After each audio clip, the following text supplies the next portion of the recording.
हाय दोस्तों, मैं एआई का डिसीजन ट्री लाया हूँ। जहाँ पर डिसीजन ट्री क्या बोलता है, एक ऐसा डिसीजन लेना है जिसको एक ट्री फॉर्म में लेना है। ठीक है, ट्री फॉर्म में मतलब हो सकता है जैसे मान लीजिए या ग्रेजुएशन पास होगा या नहीं होगा। अगर पास नहीं होगा तो क्या कंडीशन हो सकता है, पास होगा तो उसके बाद क्या कंडीशन होगा, एक ट्री स्ट्रक्चर फॉर्म है। ठीक है, अब समझते हैं इस टॉपिक में जो लिखा हुआ है। डिसीजन ट्री क्या बोलता है, एक decision tree is a tree like model used for classification and predictions. It breaks data into smaller parts based on condition.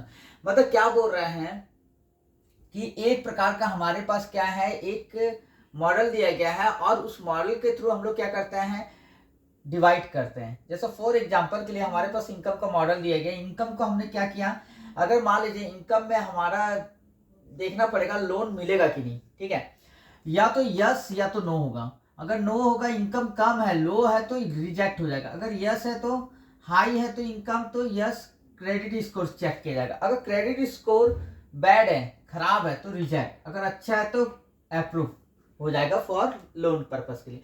मतलब this one is structure is called decision tree. But decision tree it depends entropy and information gain formula and iterative dichotomizer formula is used for retrieving the decision tree.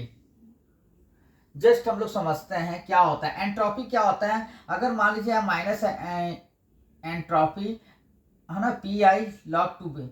यहाँ पर low entropy मतलब pure data के बारे में बता रहा है। अगर प्योर डेटा है, अगर जीरो है तो प्योर डेटा है। अगर हाई एंट्रोपी मतलब मिक्स डेटा है, जीरो और वन के बीच में आ रहा तो वो मिक्स डेटा बोलते हैं, हाई एंट्रोपी।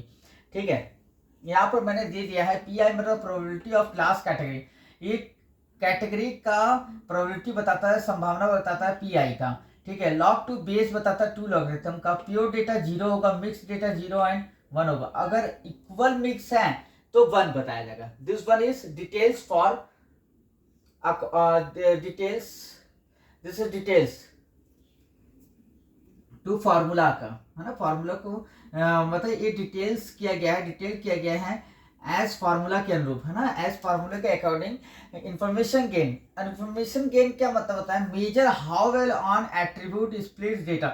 मतलब कैसे डेटा को हम डिस्ट्रीब्यूट कर रहे हैं एक मार्जिन फॉर्म में। जहां पर इंट्रीब्यूट गेन होता है, एस मतलब होता है set of data, set of मतलब डेटा सेट होता है, सॉरी डेटा सेट होता है, एक प्रकार का डेटा सेट है। मतलब उसमें एक प्रकार का डिटेल्स रहता है, कितने डेटा वो बन सकते हैं डेटा सेट। ठीक है, मतलब कितने फील्ड हो सकते हैं, क्या क्या फील्ड हो सकते हैं डेटा सेट में।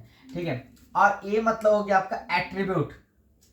ठीक है, एट्रीब्यूट मतलब आपका एट्रीब्यूट क्या क्या होगा, आपका एट्रीब्यूट क्या क्या हो सकते हैं, यहाँ पर इनकम का होगा या क्रेडिट होगा या रिजेक्ट होगा, है ना, ये सारे एट्रीब्यूट है।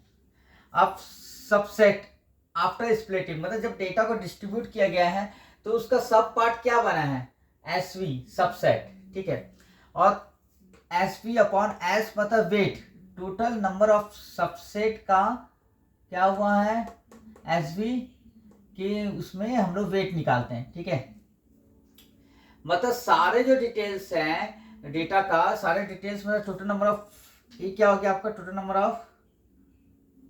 Number of data. ठीक है, और ये क्या हो गया, स्प्लिटिंग डेटा, ये डिवाइड करके वेट निकलता हमारा। ठीक है, ये फॉर्मूला है जिसको हम लोग यहाँ पर यूज करना है। ठीक है, ये फॉर्मूला का डिटेल्स है, यहाँ पर हमको यूज करना है। अगर एंट्रोपी अगर जीरो आया तो प्योर डेटा, मतलब इस फॉर्मूला के अकॉर्डिंग हमको क्या निकालना है, डिसीजन ट्री के वैल्यूज को निकालना है, प्योर डेटा और low data, high data entropy, low entropy high entropy. Low entropy मतलब प्योर डेटा, हाई एंट्रोपी मतलब मिक्स डेटा। ठीक है, ID3 full form iterative dichotomiser. Select करते बेस्ट एट्रीब्यूट। सबसे पहले बेस्ट एट्रीब्यूट को हम लोग देखते हैं, हाँ क्रेडिट स्कोर यस, इसको देखते हैं।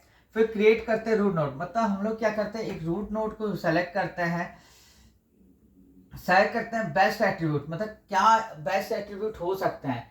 ठीक है, बेस्ट एट्रीब्यूट का मतलब क्या हो गया, हमारे पास बहुत सारे एट्रीब्यूट है, उसमें से अगर मान लीजिए एम्प्लॉय का बेस्ट एट्रीब्यूट क्या, एम्प्लॉय का एज होगा, नेम होगा, एड्रेस होगा, और इनकम होगा। लेकिन उसमें से हमको क्या देखना है, लोन देने के लिए हमको इनकम ही देखना पड़ेगा। तो इनकम डेट इज क्या हो गया, एक बेस्ट एट्रीब्यूट में आ गया। इनकम क्या हो गया, एग्जांपल के लिए एक क्या हो गया आपका, इनकम बेस्ट एट्रीब्यूट हो गया। ठीक है, अब उसको क्रिएट करते हैं रूट नोड। इसको क्या क्रिएट करते हैं, रूट नोड। इसको रूट नोड बोलते हैं। ठीक है, इसको रूट नोड बोल दिए। अब इसके बाद हमने क्या किया, स्प्लिट डेटा सेट। मतलब डेटा सेट को हम लोग क्या करेंगे, टुकड़ों में बांटेंगे। मतलब जितने क्या क्या हो सकते हैं कंडीशन, है ना, एक एट्रीब्यूट में क्या क्या डेटा सेट हो सकते हैं, या तो यस होगा या तो नो होगा। ठीक है, उसको धीरे धीरे उसको डिवाइड करेंगे। फिर उसके बाद रिपीट करते हैं रिकर्सिवली को। मतलब रिकर्सिवली हम लोग रिपीट करते हैं उसी पैटर्न को, रिकर्सिवली आगे बढ़ाते जाते हैं। फिर स्टॉप जब डेटा इज प्योर, जब डेटा हमारा प्योर निकल जाता, आखिरी फाइनल डेटा निकल जाता, उसको बोलते हैं प्योर डेटा। ठीक है, ये हमारा इटरेटिव डायग्रामाइजर है। ठीक है, ये डिसीजन ट्री है।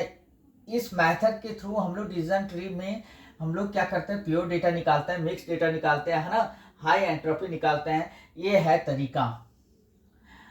इसमें फॉर्मूला क्या होगा, एंट्रोपी होता है, इंफॉर्मेशन गेन होता है। और इटरेटिव डायग्रामाइजर क्या हो गया, दैट इज एल्गोरिथम है for retrieving the decision tree best to best value के लिए। ठीक है, thank you for watching my video. एक बार देख लीजिए, समझ जाइए क्या है क्या नहीं है, बहुत ही बढ़िया है। एक बार नोट्स देख लीजिए, है ना, इस नोट्स के अकॉर्डिंग आपको क्या करना है, समझना है। और इसी को अगर आप डिटेल्स में लिख सकते हो तो लिख सकते हो, बढ़िया है, इसमें गेन कर सकते हो स्कोर। और ये ऐसे प्रैक्टिकली आप अंडरस्टूड कर सकते हो इस डिसीजन ट्री को। Thank you for watching my video.